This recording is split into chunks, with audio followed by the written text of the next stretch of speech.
Dear student, today's worksheet number 65 is refer to chapter number 7, Glimpses of India. Glimpses means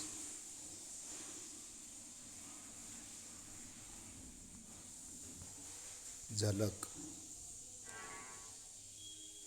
एक दृश्य कुछ। तो वो कुछ झलक जो है इंडिया की, इसमें फर्स्ट जो वर्कशीट नंबर 64 थी उसमें आपने पढ़ा बेकर फ्रॉम गोवा। फर्स्ट जो इसका पार्ट है वो गोवा से रिलेटेड था,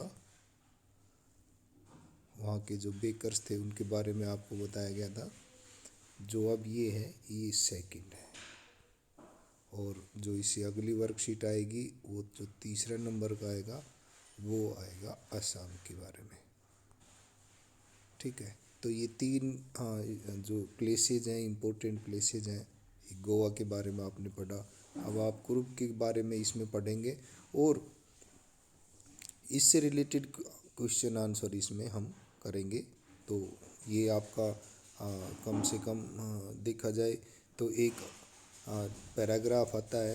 अब नए पैटर्न के अनुसार जो क्वेश्चन आता है, तीसरा जो क्वेश्चन नंबर 3 है वो आपके इस तरह से, जो आपकी टेक्स्ट बुक है फर्स्ट फ्लाइट है, और सेकंड जो है आपकी सप्लीमेंट्री जो रीडर है प्रिंट विदाउट फीट, उसमें से आता है।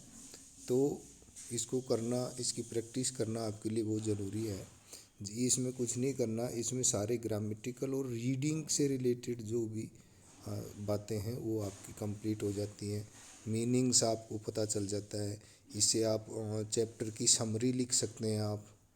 और कोई भी क्वेश्चन जो इसमें आता है, चाहे वो उसके बाद जब टेक्स्ट लिटरेचर से जो क्वेश्चन आते हैं उनमें आप कर सकते हैं।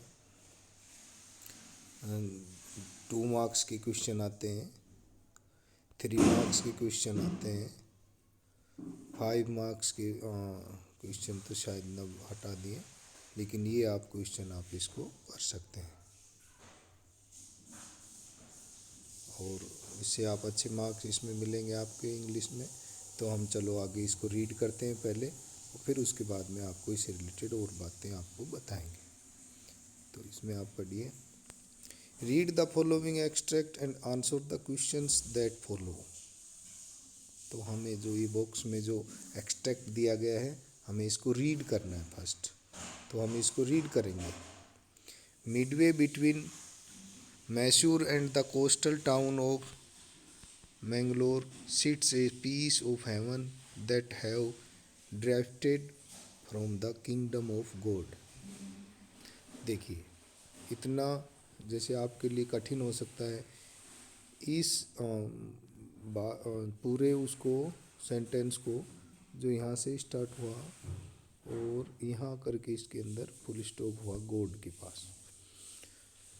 तो इतने लंबे सेंटेंस को जब आप पढ़ते हैं तो जब इकट्ठा मीनिंग लगाएंगे तब आपको और इजी हो जाएगा। तो उसको उसका मीनिंग समझने के लिए क्या करेंगे, हम इसके सेंटेंस के पार्ट्स कर लेंगे। Midway between Mysore and the coastal town of Mangalore, यहाँ तक आपका हो गया सब्जेक्ट। देखो, तो ये सब्जेक्ट है, उसके बारे में इसमें वर्णन है, उसको एक सब्जेक्ट के रूप में बनाना है। उसके बाद जो सीट्स आई है वो है verb. A piece of heaven ये है ऑब्जेक्ट।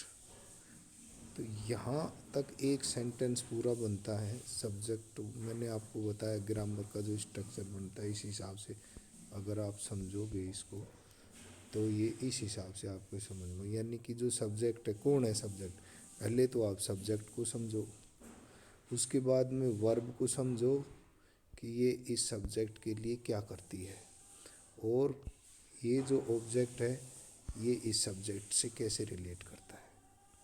ठीक है, तो ये एक सेंटेंस का स्ट्रक्चर हो गया। तो इसको आप इस प्रकार से समझ सकते हैं। तो सब्जेक्ट को समझते हैं पहले। Midway between Mysore and the coastal town of Mangalore. इसकी बात करें तो ये कह रहा है कि मिडवे मतलब आधे रास्ते में। किसके आधे रास्ते में? बिटवीन किस किस के? Mysore and the coastal town of Mangalore. Mysore और मंगलोर, मंगलोर के बारे में बताया गया है कि वो कोस्टल टाउन है, यानी कि तट, समुद्र तट से लगता हुआ। लास्ट, जब आप मैसूर से मंगलोर जाओगे या मंगलोर से मैसूर आओगे तो ये जो मंगलोर है उसके बीच में जो है क्या बैठा हुआ है? स्थापित है, सीट्स, बैठता है। ये प्रजेंट है क्योंकि जो सनातन है ये तो यूनिवर्सल ट्रूथ है, इसलिए यहाँ पर प्रजेंट इंडेफिनिट टेंस का ही प्रयोग होगा, sits. Sits a piece of heaven, यानी कि स्वर्ग का एक हिस्सा, जहाँ पर दैट मस्ट हैव ड्रिफ्टेड। अब इस पीस ऑफ हेवन की यहाँ इसकी एक्सप्लेनेशन की गई है, देखो। That must have drifted from the kingdom of God, यानी कि जो किंगडम, अब इसमें फिर वापस वैसे ही देख लो, सब्जेक्ट तो सारा ये हो ही गया। कौन? ये piece of heaven. Piece of heaven जो इसके लिए सब्जेक्ट हो गया, ये जो है मोडाल्स हो गया, हैव ड्रिफ्टेड, ये वो आपका प्रजेंट परफेक्ट टेंस हो गया। ड्रिफ्टेड किसके द्वारा बनाया गया? From the kingdom of God, भगवान के द्वारा बनाया गया, स्थापित किया हो गया। जो जगह है वो मैंगलोर, जो कि कोस्टल टाउन है, वो मैसूर और इस मैंगलोर के बीच में स्थित है। तो ये इसका मतलब हुआ। दिस, अब आगे ऐसे ही आप इनका, मैं आपको आगे आगे इनका बताता जाऊंगा।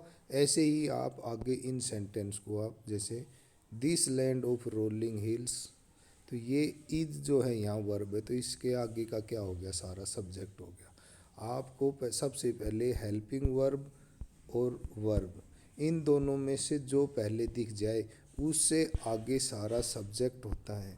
तो ये एक ग्रामर का टॉपिक है जो कवर होता है आपका, कि सब्जेक्ट वर्ब कनकर्ड के नाम से एक ग्रामर का टॉपिक है।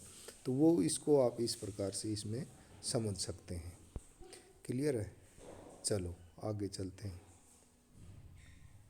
The land of rolling hills is inhabited by a proud race of martial men, a beautiful women and wild creature। उसकी करेक्टर क्या है? वो जो जगह है उसका क्या, कैसा, उसके बारे में करेक्टिफिकेशन है। उसका रेस क्या है, उसकी जाति कैसे हैं, कैसे लोग रहते हैं, वो वहाँ का एनवायरनमेंट कैसा है, वहाँ की ज्योग्राफी, भौगोलिक परिस्थितियाँ कैसी हैं, तो वो सारी बातें इसके अंदर तो हम देखते हैं। तो क्या ऊपर कही हुई बातें कि वो एक पीस ऑफ हेवन है, drifted from the kingdom of God. तो चलो इसको देखते हैं आगे। This land of rolling hills is inhabited, यानी कि इसमें निवास करते हैं। कौन निवास करते हैं? रहते हैं, जीवन यापन करते हैं। कौन जीवन यापन करते हैं? तो इसमें कहते हैं inhabited by a proud race of martial man, यानी कि जो वहाँ के जो पुरुष हैं वो मार्शल हैं, अर्थात लड़ाका है। लड़ाका, युद्ध में उनके मुकाबले में कोई नहीं, यानी कि वहाँ के जो लोग हैं वो मार्शल कौम है। और उनसे ज़्यादा आपको पता होगा कि हमारा वो जो फर्स्ट फील्ड मास्टर जो हुआ है इसमें फोर्स में, ये एक जीके का क्वेश्चन है, वो यहाँ कुर्ग से ही हुआ है। ठीक है ना? तो ये एक लड़ाका फौजमन फोर्स, वहाँ के लोग, और ब्यूटीफुल वुमेन, वहाँ की जो औरत हैं वो बहुत ही सुंदर हैं, और वाइल्ड क्रिएचर जो जंगली जानवर हैं वो। तो ये तीन चीज़ें वहाँ निवास करती हैं।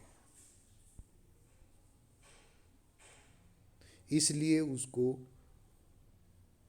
रोलिंग हिल्स हैं, उनके अंदर ये लोग, इस प्रकार के लोग वहाँ रहते हैं। कुर्ग और Kodagu.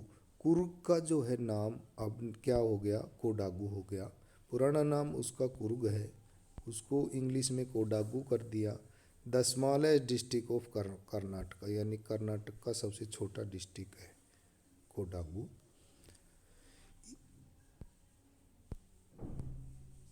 Is home to evergreen rare forest. किसका घर है वो, छोटा सा जो डिस्ट्रिक्ट है वो एवरग्रीन रेन फॉरेस्ट, यानी कि वहाँ पर हमेशा हरा भरा फॉरेस्ट है, वो बारिश वाले जंगल हैं। स्पाइसेस, मसाले हैं। एंड कॉफ़ी प्लांटेशन, और वहाँ पर के कॉफ़ी जो है वो वहाँ का प्रसिद्ध जो है वहाँ की क्रॉप है। तो अगर आपसे क्वेश्चन पूछा जाए कि भाई कुर्ग की जो है अब क्रॉप कौन सी है, तो उसकी यूँ तो कहा जाए तो वहाँ पर स्पाइसेज भी होते हैं, बट जो कॉफ़ी जो है वहाँ का मेन क्रॉप है, वहाँ की मानी जाती है।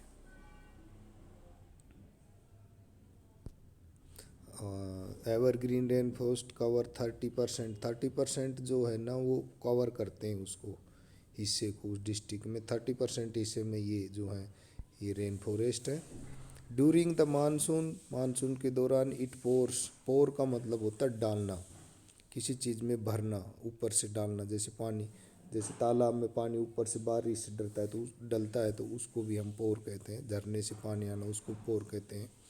टैप से मटके में पानी डालने को भी हम पोर्स कह सकते, पोर वर्ब जो है वो यूज़ कर सकते हैं। Enough to keep may visitors away. The season of joy commences from September, यानी कि जो मानसून का सीज़न है वो इतना ज़्यादा बारिश होती है कि to keep many visitors away. इसका मतलब क्या हुआ कि ये क्या कह रहा है कि इतना पानी मानसून के दौरान क्या होता है, इतना पोर हो जाता है, यानी कितना पानी बरसता है वहाँ पर पर्याप्त मात्रा में कि जो विजिटर्स हैं वहाँ जाने का वो जो है वो दूर रख सकते हैं उनको कि भाई नहीं, क्योंकि वहाँ पानी बहुत ज़्यादा बारिश होती है। The season of joy commences, यानी कि सीजन ऑफ जॉय, आनंद का, मौज मस्ती का जो सीज़न है उस कब स्टार्ट होता है, सितंबर में स्टार्ट होता है और मार्च तक रहता है। द वेदर इज़ परफेक्ट, जो जो मौसम होता है वहाँ का वो भी परफेक्ट होता है।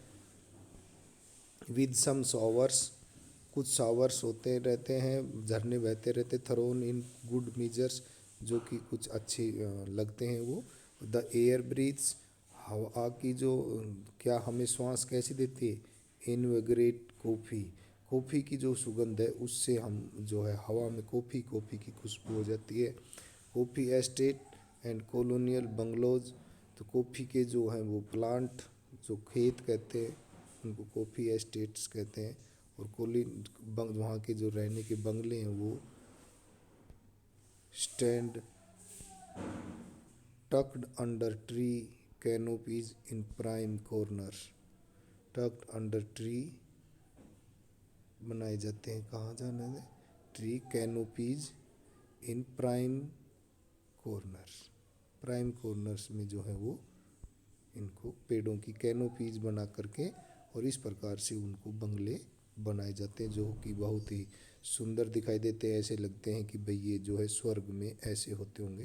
तो इस प्रकार की वहाँ पर कॉफ़ी स्टेट और वहाँ के जो लोग रहते हैं उनका घर का स्ट्रक्चर, यानी कि किस प्रकार के घरों में वो लोग रहते हैं। तो ये कुर्ग के बारे में सारी बातें थी। अब इसका क्वेश्चन आंसर कर लेते हैं। Which piece of heaven is being referred to here? Which piece of heaven is being referred to here? तो आप इसमें देखिए ये जो पीस ऑफ हेवन किसके बारे में कहा गया है, तो आप बताइए क्या मैसूर के बारे में कहा गया है? नहीं। कर्नाटका के बारे में कहा गया? नहीं। मैंगलोर के बारे में कहा गया? नहीं। ये कोडागू के बारे में कहा गया है। तो जो आपका राइट आंसर हो जाएगा वो कोडागू हो जाएगा। कोडागू का जो पुराना नाम है वो ही कुर्ग है। ठीक है, आगे बढ़ते हैं। When he writes, writer says, जब राइटर ने ऊपर देखा, आपने पढ़ा होगा कि during the monsoon it pours enough to keep many visitors away. It's means that, देखो मैंने आपको ऊपर बता ही दिया था इसमें कि visitors prefer to come during monsoon. No, most visitor don't come during the rainy season, ये हो सकता है। They choose to visit Mangalore instead. No, the weather is pleasant with very little rain. नहीं, तो इसका जो राइट आंसर वो B होगा। ठीक है, तो ये मैं आपको बता चुका हूँ कि भाई मानसून में कोई भी वहाँ पर जाना नहीं चाहता क्योंकि इतनी ज़्यादा बारिश होती। तो इसका मतलब राइटर का कहने का यही है कि विजिटर्स को वो, इसमें visitors don't come during the rainy season, rainy season में वहाँ पर विजिटर्स नहीं आते। The statement that is true about the month of December is, अब ये जो का जो सीज़न चलता था वो कब से कब तक चलता था, वो सितंबर से मार्च तक चलता है। तो जो बीच में जो दिसंबर का जो महीना आता है उसके अंदर क्या खासियत होती होगी वो देख। The weather is very bad, नहीं, क्योंकि मार्च तक तो अच्छा मौसम रहता है, तो ये भी नहीं हो सकता। It rains heavily to everyone discomfort, नहीं, क्योंकि मानसून में भी, तो ये भी गलत है। एरोमा ऑफ कॉफ़ी, यानी कॉफ़ी की जो खुशबू hanging in the air enlivens and senses, ये राइट आंसर हो गया। तो द ट्रीज सेड ऑलरेडी, पत्तियाँ उसकी मार्च के बाद में गिरती हैं, तो जो इसका राइट आंसर हुआ ये हो गया। तो ये आपके ऑब्जेक्टिव टाइप क्वेश्चन थे, ये आपके क्वेश्चन आते हैं। अब जो इसका चौथा क्वेश्चन है वो देखिए। What are the two distinctive characteristics of the people of Coorg, Coorg के लोगों के बारे में आपको बताना है कि उनकी दो, यहाँ तो दो कही गई हैं distinctive characteristics of the people of Coorg. क्या है? फर्स्ट इज, एक तो जो है वहाँ के जो मार्शियल मैन है, दूसरा ब्यूटीफुल वुमेन है, और तीसरी वहाँ की जो खासियत है वो है वाइल्ड एनिमल्स। तो ये तीन डिस्टिंक्टिव मतलब विशेष जो वहीं पाई जाती है, कहीं और नहीं, तो इसलिए उसको पीस ऑफ हेवन कहा गया है। तो ये आपका ये चौथा क्वेश्चन हो गया। तो आगे पाँच, brief mention the stories regarding the descent of Kodagu people. अब आपको क्या करना है कि इस पांचवें क्वेश्चन में आपको समरी लिखनी है, इस चैप्टर की समरी, यानी कि इस चैप्टर को आपने पढ़ा और आपने क्या क्या सीखा। तो वो समरी आप इस प्रकार से लिखेंगे। इसमें पहला, जैसे इसमें क्या हो जाएगा कि आपने पढ़ा कि कुडू को आप ब्रीफ बना लीजिए कि एक तो वहाँ की जो करेक्टरिस्टिक्स, आप आगे देखिए इसको एक बार, इसको जब आप पूरा पढ़ेंगे आपको पता चलेगा। मिड वे बिटवीन, तो यानी कि ये क्या है, आप इसमें मोस्ट चीज़ें छांट लीजिए। एक तो पीस ऑफ हेवन है, that must have drifted from the, ये एक लाइन हो गई, तो इससे आप हो गया ये, आप एक ये लाइन अंडरलाइन कर लियो। रोलिंग हिल्स हो गई, a race, a proud race of man, beautiful women and wild creature हो गए। स्मॉलेस्ट डिस्ट्रिक्ट हो गया कर्नाटका का। इसमें क्या है, किसका घर है ये, एवरग्रीन रेन फॉरेस्ट, मसाले और कॉफ़ियों का। तो और this season comes from September में, मानसून में ज़्यादा बारिश होती है, सितंबर से मार्च तक यहाँ पर टूरिस्ट का अच्छा मौसम है घूमने का। ठीक है, और कॉफ़ी स्टेट और जो कॉलोनी बंगलो हैं जो पेड़ों पे बनाए जाते हैं, वो वहाँ का प्राइम कॉर्नर है। तो ये आपकी इसमें समरी आ जाएगी। तो इसको आप अपने शब्दों में कैसे भी घुमा फिरा करके आप लिख सकते हो इसकी समरी। अब जो सिक्स्थ क्वेश्चन है, read the following extract from the given chapter. ये जो चैप्टर आपने पढ़ा इसके अंदर ये, the most laid back individual become converts to the life of high energy adventure with, किस किस के लिए, river rafting, canoeing, rappelling, rock climbing and mountain biking. ये वहाँ के एडवेंचर हैं जहाँ जाकर हाई एनर्जी के एडवेंचर हैं। इसीलिए वहाँ के लोग जो है वो मार्शल कहलाते हैं, क्योंकि वहाँ पर अपॉर्चुनिटी है पर्याप्त। जो वहाँ का एनवायरनमेंट है वो लड़ाकों के लिए, आप ये चीज़ें आप जब आप करोगे तो आप एक महान लड़ाके वहाँ पर भी बन सकते हैं। तो ये इसके अंदर है। तो इन बातों को ध्यान में रखते हुए आपको एक पैराग्राफ लिखना है, क्योंकि ये आपका जो क्वेश्चन नंबर 6 शायद आता है, वो जो पैराग्राफ का आता है ये आपका 5 मार्क्स का आता है पेपर में। तो आप इसको तैयार करेंगे तो आपको 5 नंबर अच्छे से इसमें मिलने के चांसेस हैं। आप इसको बढ़िया से इसको कीजिए। तो इसमें करना क्या है, write a paragraph describe Coorg as an ideal palace for adventure sports. यानी कि आपको एक पैराग्राफ लिखना है, ये डिस्क्राइब करना है कि जो कुर्ग है वो एक आइडियल प्लेस है एडवेंचर स्पोर्ट्स के लिए। और आप इसको इसमें इस प्रकार से भी कर सकते हैं कि वो टूरिस्ट हेवन है with beautiful nature, pleasant weather, brave hosts, वहाँ के जो लोग हैं वो बहुत है आपका आवभगत वहाँ करने वाले हैं, सूटेबल लैंडस्केप है एंड फैसिलिटीज हैं फॉर एडवेंचर स्पोर्ट्स। ठीक है, तो वो आप अगर ये drafting, rain canoeing, rappelling, rock climbing और माउंटेन बाइकिंग के लिए अगर आप वहाँ जाओगे तो वहाँ आप इस प्रकार की आपको फैसिलिटीज़ मिलती हैं। यदि आप इसमें सहमत है तो आप अपने शब्दों में इस प्रकार से उसका पैराग्राफ लिख सकते हैं। नीचे कोविड बिहेवियर है, keep maintaining physical distance of 6 feet और 2 यार्ड्स, यानी कि 2 गज की दूरी अब भी बनाए रखें कोरोना की वजह से। तो मैं समझता हूँ कि आप जो है ये समझ गए होंगे।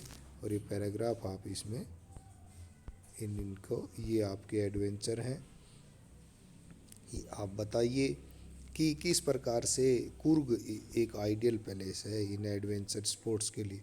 अगर आपको स्पोर्ट्स की कोई एक्टिविटी करानी हो तो वहाँ अगर जाने का मौका मिले तो आप वहाँ पर तो इस प्रकार से अपना पैराग्राफ वहाँ पर लिखेंगे तो आपको 5 मार्क्स आ जाएंगे। तो ये आपकी वर्कशीट थी, इसको आप करना और आपके समझ में आ जाएगा।